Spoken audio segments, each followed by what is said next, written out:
A very busy week in A-League transfer news, and we're starting off with Melbourne Victory, who have seen some big moves at the club over the past week or so now. Heading back to last Friday, the club announced the departure of key midfielder Zinedine Machash. This is a big loss for Melbourne Victory. It says here in this post from Melbourne Victory that Zinedine Machash has been released from his contract on compassionate grounds. We wish, of course, Machash all the best going forward, but he was such a fantastic player for Melbourne Victory. You might remember in that final series a few months back, he was so integral to Melbourne Victory and getting them through to the grand final, and has just been a fantastic addition to the A-League. So a big loss here for Melbourne Victory. They've, of course, have already lost some key players from last season. Casey Boss, Ryan Teague, Bruno Fornaroli has departed, Mitch Langerak retiring, Daniel Arzani, and this is another key figure from recent seasons departing from Melbourne Victory. Zinedine Machash, big loss for Melbourne Victory. But they have this past week announced some defensive reinforcements. Jason Davidson back at the club. This is a good signing for Melbourne Victory. Jason Davidson was very good for Victory when he was there a few years back. You might remember scored in that Australia Cup final back in 2021.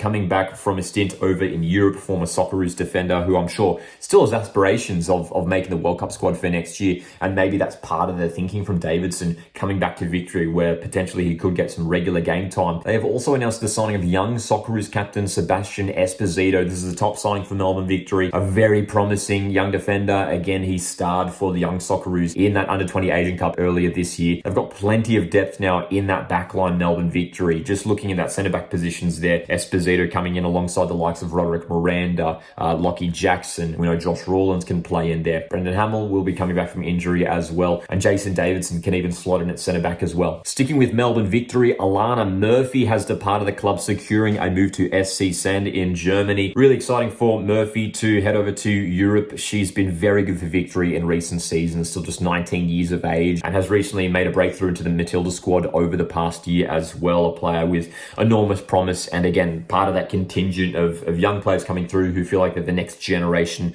of Matilda stars. So hopefully this turns out to be a really good move for Alana Murphy. And Sarah Diapolonia has also departed Melbourne Victory's A-League women's squad. A busy week as well for Brisbane Roar, who have announced the departures of Emily Pringle as well as Deborah Ann Della Harp, who is heading over to Sweden. Great to see another player heading over from the A-Leagues to Europe. But they have announced the signing of young Matildas defender Ava Piazza for the upcoming campaign. And for the Roar's A-League men's team, Lucas Harrington has sealed a deal with MLS side Colorado Rapids. He'll be joining the club in the January transfer window. So Harrington will still be part of Brisbane's A-League men's squad for those opening couple months of the season. But two new players have joined the side for the upcoming campaign. Dimitri Valkanis has signed, as well as Georgios Vrakis. Well, after an extensive wait, Central Coast Mariners have finally announced their first signing of the transfer window. Andrew Redmayne has officially joined the club on a one-year contract, the former Sydney FC goalkeeper, joining the team that he was a part of 15 years ago. He made his debut for the Mariners all the way back in 2008, so he'll be jostling for that number one position alongside the likes of Dylan Parach-Cullen and Adam Pavlicic. But Mariners have also seen a departure from the club as well. Interestingly enough, no announcement from the club's social media in regards to Vitor Feijão, but the Brazilian winger has signed with a club in Azerbaijan. A bit surprising as well, considering that Feijão did still have a year remaining on his contract, so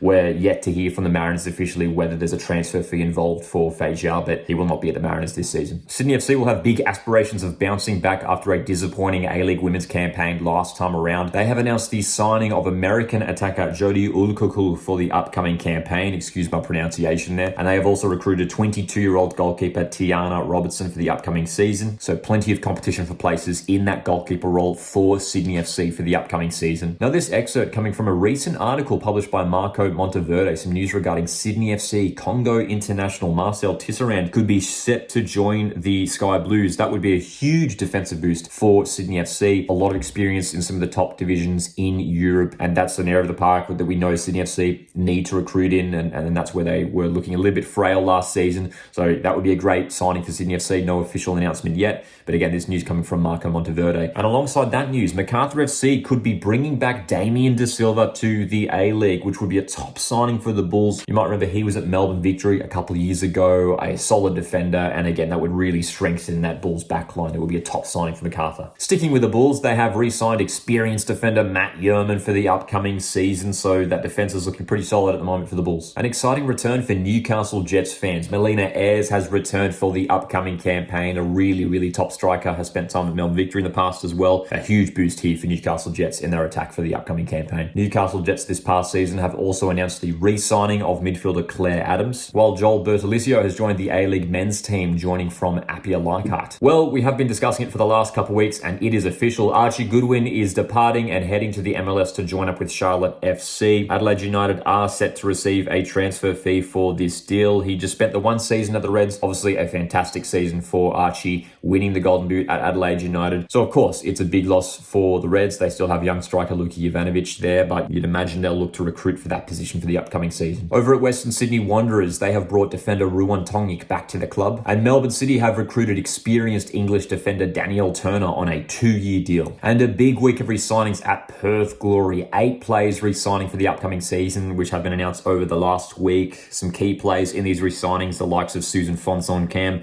and Naomi Chinema. And it's a new club for winger Nikola Miljuznic. He was at Perth Glory last season. He is heading over to Wellington Phoenix, strengthening the wide positions there for the Knicks. And finishing off with a piece of news from abroad, Joe Gauci, Socceroos goalkeeper, has a new club for the upcoming season, Port Vale in League One in England. Hopefully this means plenty of game time for Joe Gauci ahead of next season's World Cup, joining on a season-long loan here from Aston Villa. Make sure you're subscribed so you don't miss our transfer updates here on Aussies Abroad Football. My name's Lockie. Hit the like button on the way out, and I'll see you in the next one.